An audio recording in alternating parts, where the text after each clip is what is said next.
Par contre là où je suis pas très contente parce qu'il y a quand même un truc madame qui va pas. Mais franchement c'est très bon à tester. En plus j'adore le saumon. 24 heures dans la peau de Mélissa, c'est parti. Hello la team, j'espère que vous êtes en forme. On se retrouve aujourd'hui pour une toute nouvelle vidéo. 24 heures dans l'assiette d'une abonnée. C'est vous qui m'avez suggéré cette vidéo en commentaire. Une fois je cherchais des idées de 24 heures, je vous ai demandé de me partager vos idées. Et l'une d'entre vous m'a dit mais pourquoi est-ce que tu ferais pas 24 heures dans la peau d'une abonnée? Et c'était une très bonne idée, donc c'est ce qu'on va faire aujourd'hui. 24 heures dans la peau de Mélissa, c'est parti. Pour bien commencer cette journée, Mélissa nous propose une recette d'omelette sucrée à la banane et aux pépites de chocolat. Je commence par casser 2 œufs dans un bol, j'ajoute un petit peu d'extrait de vanille, je remue bien le tout.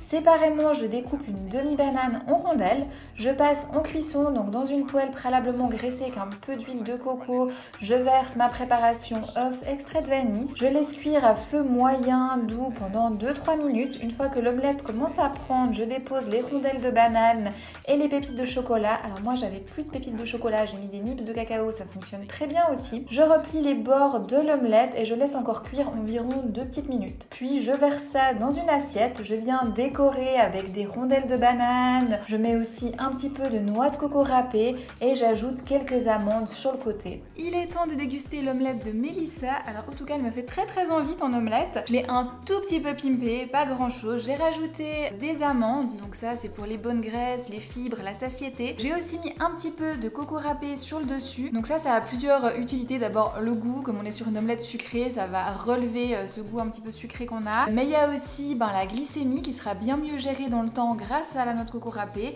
Et puis on a de nouveau des bonnes graisses, des fibres. Voilà, donc dégustons. C'est parfait. Vous savez, ça me rappelle quand on va au japonais et qu'on commande les sushis avec l'omelette dessus. Cette omelette, elle est un petit peu sucrée. Et ça ressemble, c'est très sympa. Merci pour la recette, Mélissa. Et en parlant de Mélissa, il est justement temps de vous parler un petit peu plus d'elle. Donc c'est une abonnée cliente qui a suivi le programme de rééquilibrage alimentaire. Grâce à ce programme, elle a vraiment obtenu un rapport beaucoup plus sain avec l'alimentation. Et ce qui est génial, c'est qu'elle a accepté de vous en parler. Donc sans plus attendre, je vous laisse avec Mélissa qui va vous expliquer son expérience avec le programme de rééquilibrage alimentaire, comment est-ce qu'elle mange avant et comment est-ce que ça se passe maintenant. Avant, j'avais une relation compliquée avec la nourriture. Je pesais chaque gramme de glucides que je mettais dans mes assiettes. Aller au restaurant, profiter d'un repas avec mes proches était compliqué puisque je m'organisais sur les différents repas, à savoir ce que j'allais pouvoir manger, ce que je n'allais pas pouvoir manger après.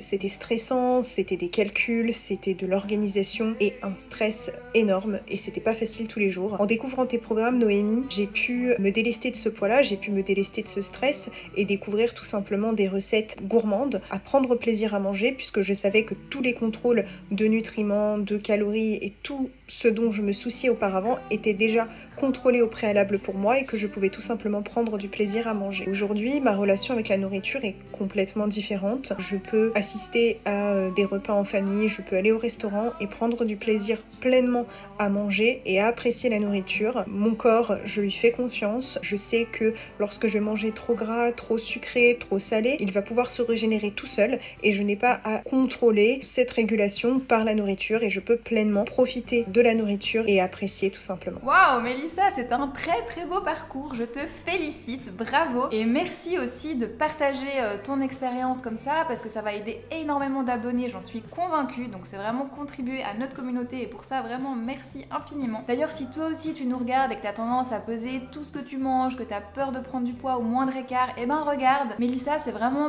l'exemple type de la personne qui change son approche avec l'alimentation et qui retrouve une vraie liberté et un plaisir de manger et ça c'est vraiment ce que je vous souhaite à tous. Et puis Mélissa, comme je t'ai sous la main, j'ai encore une petite question pour toi. Tu parles justement de ton rapport au corps qui est beaucoup plus agréable aujourd'hui. Alors est-ce que tu peux nous en dire un petit peu plus parce que ça m'intéresse, notamment autour du sport, mais pas que, ta relation avec ton corps. On t'écoute. Avant, ma relation au sport était compliquée puisque je faisais uniquement du sport pour brûler des calories, pour perdre du poids. Pour moi, c'était complètement insensé de prendre du plaisir à faire du sport, de profiter d'une séance et de trouver ça tout simplement agréable, même si j'avais pas la motivation, même si je n'avais pas forcément envie ou pas forcément d'énergie. Je faisais quand même du sport, donc j'avais créé un peu ce climat et cette relation anxiogène vis-à-vis du sport. Grâce au programme et au parcours que j'ai fait jusqu'à aujourd'hui, je prends plaisir à faire du sport. Je fais notamment beaucoup de yoga aujourd'hui et le fait de m'être délestée de ce stress stress, de ce contrôle, me permet de profiter de tous les bénéfices d'une pratique sportive et de profiter pleinement. C'est vraiment très libérateur pour moi aujourd'hui. Eh ben Mélissa, je peux te dire que quand j'écoute ce type de témoignage, moi j'ai des petits frissons partout, vraiment ça me rend tellement fière et heureuse que je puisse vous apporter cette liberté, enfin elle a pas de prix pour moi. Ça me donne en fait la force de continuer de vous faire des vidéos, de vous proposer des programmes de qualité parce que c'est exactement ça que je veux vous offrir à tous, cette liberté. Je sais que je vous le dis tout le temps mais c'est tellement important. Vous voyez, il y a trop de personnes aujourd'hui qui, comme Mélissa par le passé, font du sport uniquement pour brûler des calories et je vous blâme pas, hein. Je sais qu'il y en a plein ici qui vont se reconnaître mais j'ai passé par là aussi, hein. Moi aussi un temps je faisais du sport juste pour ça et c'est tellement dommage. La pratique sportive elle peut nous apporter mais tellement de choses, tellement de bien-être. En fait on voit les choses dans le mauvais sens quand on est là-dedans et ça c'est dû à la culture des régimes qui est ancrée dans notre société et d'ailleurs pour vous dire c'est ancré à un tel point que si on prend les 10 grands principes de l'alimentation intuitive dont je vous parle régulièrement, un de ces grands principes c'est justement de faire du sport pour le plaisir d'en faire et pas pour contrôler son corps, pour brûler des calories. Donc vous voyez, c'est devenu tellement présent, cette culture des régimes, cette ambiance anxiogène, qu'on est obligé maintenant de l'écrire, de le dire, de le rappeler aux gens. Mais c'est pas grave, on va tous prendre soin de nous ici. Sur ce, je finis mon petit déjeuner et on se retrouve pour le lunch. Elle nous a prévu quelque chose qui a l'air très gourmand, Mélissa. Ce midi, c'est croque aux pommes. Je trouve cette idée très sympa et très originale. Je commence par prendre une pomme que je découpe en deux, puis je viens la trancher. Séparément, je mets 2 pains pita au blé complet dans mon grille-pain. Une fois que c'est grillé, je découpe en deux. Je viens tartiner avec un petit peu de moutarde. J'ajoute les morceaux de pommes, le fromage. Là, je vais encore mettre quelques gouttes de balsamique. Je referme mon croque et je viens le tartiner avec un petit peu d'huile de coco, vraiment pour le graisser sur les bords.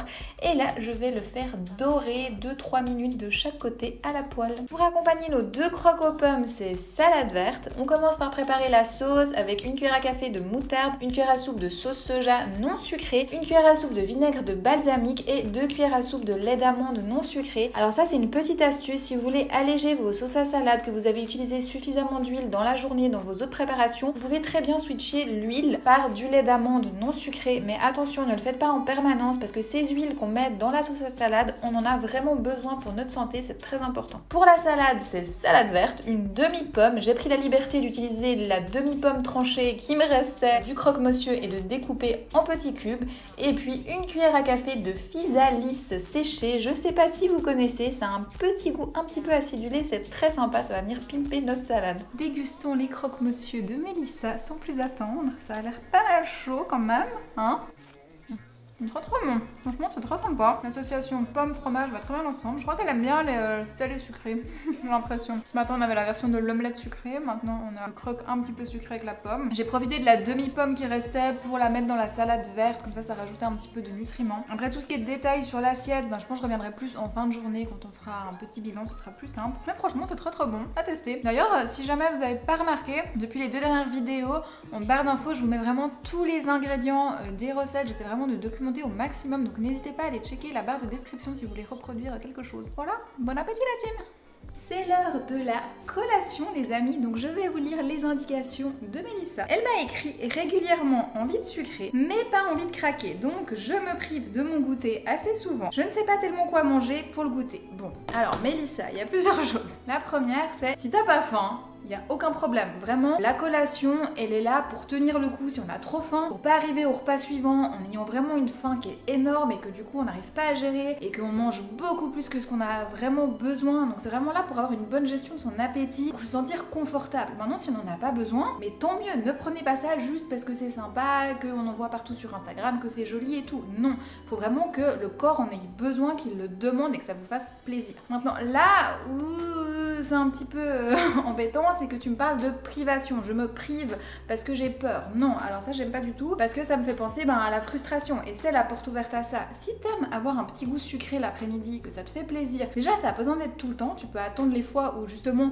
t'as un creux et il n'y a pas de raison de s'en priver en fait. Par exemple, tu me dis tu sais pas quoi prendre, tu vois à midi t'avais une pomme, il te restait la moitié. Là à la collation tu pourrais très bien manger la moitié de pomme qui te restait, reprendre un carré de chocolat noir, du chocolat que t'as mis ce matin sur ton omelette sucrée. Tu peux rajouter à ça quelques petites amandes et là t'as un encas qui est sain, qui est équilibré et qui est très sympa avec un petit goût sucré. Tu peux aussi par exemple prendre la petite pomme, la découper en petits morceaux, la mettre avec le yaourt de coco que t'as prévu d'utiliser ce soir, quelques petites amandes ou autre noix à choix, hein, bien entendu. Et voilà, de nouveau, t'as un snack très rapide à faire, très sain, très gourmand. Donc ne te prive pas, mais trouve des options qui te font plaisir.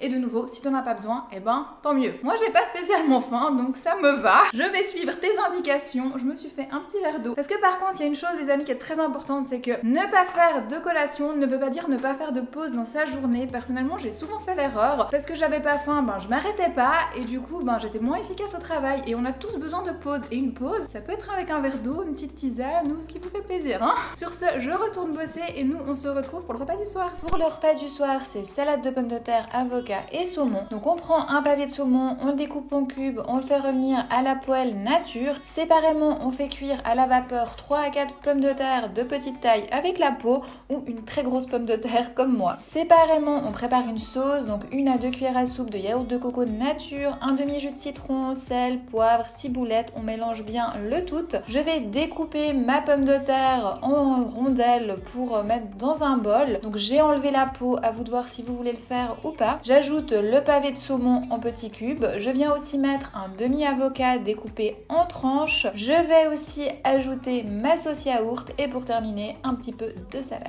C'est déjà le dernier repas de la journée. Ça passe trop vite, non? Bon allez, on goûte, hein. Ça a l'air trop bon. En plus, j'adore le saumon.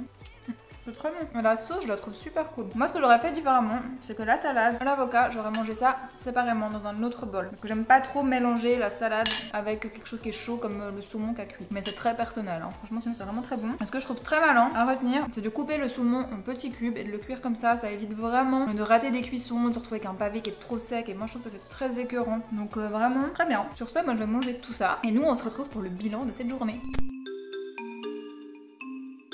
Il est temps de dresser le bilan de cette journée. Alors Mélissa, j'ai beaucoup apprécié tes recettes, franchement c'était vraiment très bon, c'était rapide à préparer, c'était équilibré, il y avait des protéines le matin, des protéines le soir, il y avait aussi des bonnes graisses, donc pour ça vraiment je te félicite. Par contre là où je suis pas très contente, parce qu'il y a quand même un truc madame qui va pas, c'est les légumes. Il n'y avait pas de légumes aujourd'hui, parce que la salade c'est pas un légume, donc ça vraiment attention, c'est une erreur que je vois beaucoup trop souvent. Dans les légumes, il y a des fibres, des vitamines, des minéraux, des antioxydants, des choses dont le corps a vraiment besoin au quotidien. Ça va aussi apporter la satiété alimentaire, ce qui fait que peut-être tu auras plus ces envies de sucre l'après-midi.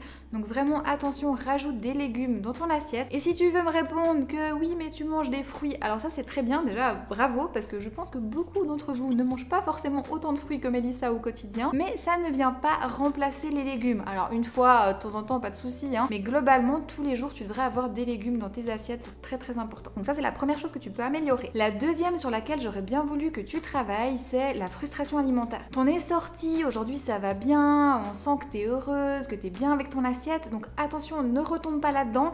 Là, sur le goûter, il y a un souci. J'aime vraiment pas cette idée de se priver, donc travaille là-dessus, regarde si, ok, c'est une question que tu manges pas assez de fibres, que t'as peut-être pas assez d'eau dans la journée, que tu bois pas assez, et qu'en corrigeant ça, t'auras plus ces envies, mais si ces envies, elles sont là, faut pas s'en priver, vraiment, faut juste bien doser, équilibrer, faire les bons choix, mais la frustration, c'est pas le bon chemin, et n'y retourne pas, je te surveille. Et pour terminer, je tenais à préciser que tu m'as pas dit, qu'est-ce que tu consommes comme boisson dans la journée. Donc ça peut changer du tout au tout une diète, hein. C'est vrai que si je découvre que tu consommes des boissons ultra sucrées, là je pourrais plus dire que tu manges sainement et équilibré, mais je pense que c'est pas le cas. Toutefois, je voulais quand même le signaler parce que certaines personnes peuvent être concernées, hein. Donc voilà, j'espère que tous ces petits conseils, ils t'aideront à améliorer encore un peu ton assiette et ta relation avec la nourriture. En tout cas, encore une fois, je te félicite pour le parcours que tu as fait, mais aussi pour le partage que tu as fait aujourd'hui, de témoigner, de me communiquer qu'est-ce que tu manges, d'avoir eu l'idée de cette vidéo aussi. Et pour ça, merci, vraiment un énorme merci, et je pense vraiment que ça va aider beaucoup de personnes. D'ailleurs, si vous voulez reproduire la diète de Mélissa, ses recettes et tout, toutes les infos sont en description. Si vous souhaitez aussi, comme elle, faire un parcours de rééquilibrage alimentaire, vous libérer de toutes ces frustrations et ces peurs, le programme, toutes les infos, c'est en barre de description également. Je vous rappelle aussi qu'il y a le groupe Facebook Ma Vie de Cricket où vous pouvez venir partager avec moi, avec Mélissa et avec tous les autres membres de la communauté. Et puis sinon, on se retrouve sur Instagram dès maintenant et sinon dès la semaine prochaine dans une toute nouvelle vidéo sur YouTube.